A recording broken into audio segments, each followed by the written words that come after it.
จนปัญญาขึ้นบ่ได้ไปขึ้นทางไอ้รถมันขนแร่เบาะทางขึ้นน่ะขึ้นไปทางรถมันขนแร่น่ะไปขวามือไปทางรถที่มันขนแร่น่ะโอ้ยมันหินร้อยไหลพ่นไปทางเหนือออกซ้ายบ่ขึ้นไปแล้วลูกขวากับขวานั่นแหละขวามันมีรถพวกขนแร่นะมันทางมันเละโพดไปบ่ไหวเดี๋ยวมารอบหน้าที่จ้างนำทางเด้อลืมจ้างไอ้นำทางรถไปทางง่ายน่ะมันไปได้แล้วไปง่ายอันนี้มันนักของนำเนาะเขาก็ลืมฝากของไว้ว่ะแล้วโอ้ยรอบหน้าเด้อโดย ครับขอบเจอ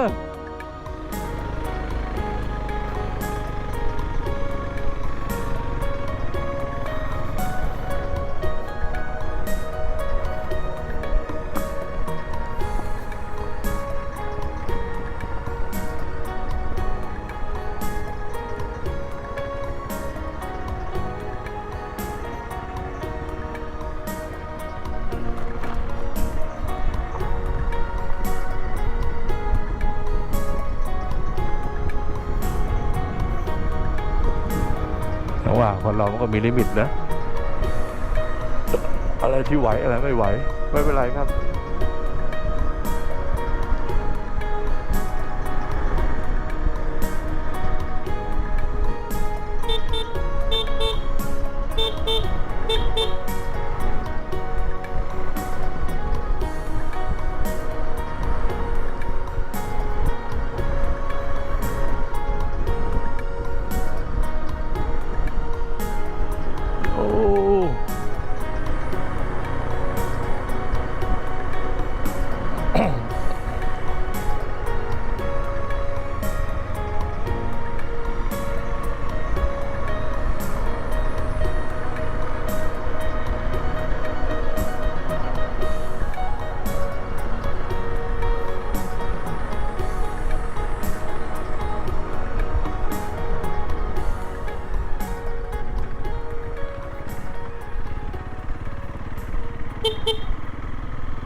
ความยิ่งใหญ่ของสถานที่อย่างนี้นะ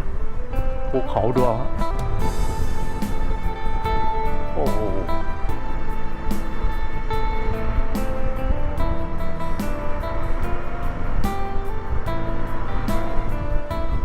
ปราการธรรมชาติ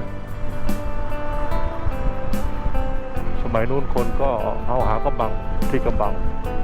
ป้องกันระเบิดนะระเบิดทางฝ่ายโซเวียตทางอะไรทางลาวแดงไปรวมกับเวียดนามแดงคอมมิวนิสต์แดงใส่ลูกคืบเข้ามาโดยทหารราบสถานการณ์ก็ได้แต่ทิ้งระเบิดนะที่ระเบิดเขาก็หาที่หลบเข้าถ้ำเขาเอาอะไรเขาก็อยู่รอดเขาระเบิดหมดทิ้งจนระเบิดหมดเอาคือระเบิด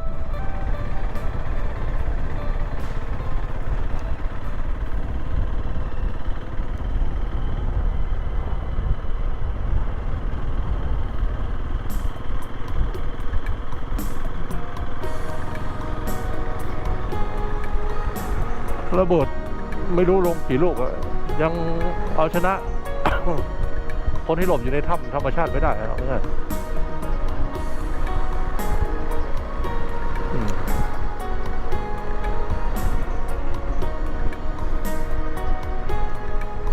กลับลงมาที่ในเมืองนะ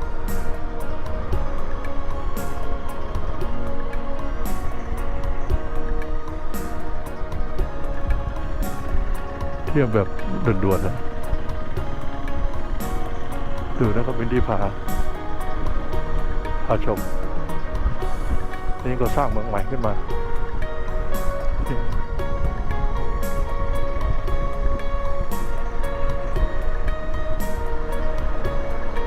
ื่อหนึ่งว่าอันนี้มันเป็นหุบเขานะหุบเขา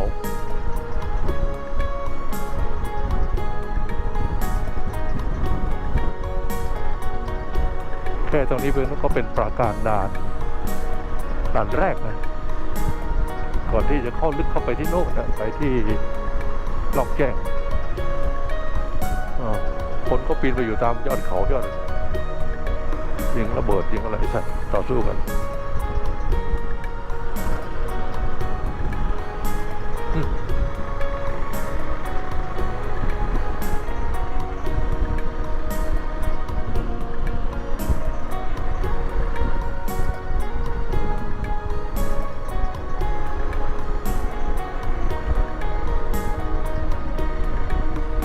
ภูเขาอย่างนี้เรียง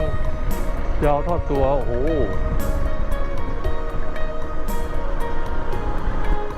ธรรมชาติยังพัฒนาไปอีกไกลครับอีกเยอะได้เยอะของเรา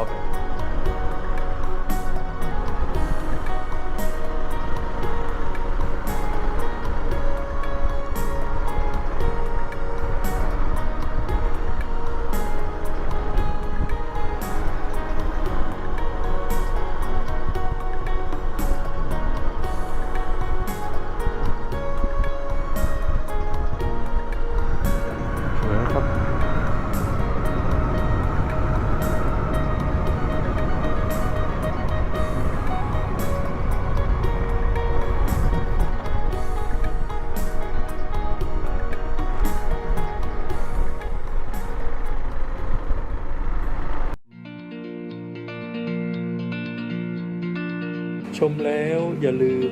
กดไลค์หรือกดยกนิ้วโป้งกดแชร์เพื่อแบ่งปันให้เพื่อนๆของท่านนะครับและกด Subscribe หรือติดตามพร้อมกับกดสั่นกระดิ่งเพื่อแจ้งให้ท่านทราบเมื่อวินดี้มีคลิปใหม่ขอบคุณมากครับ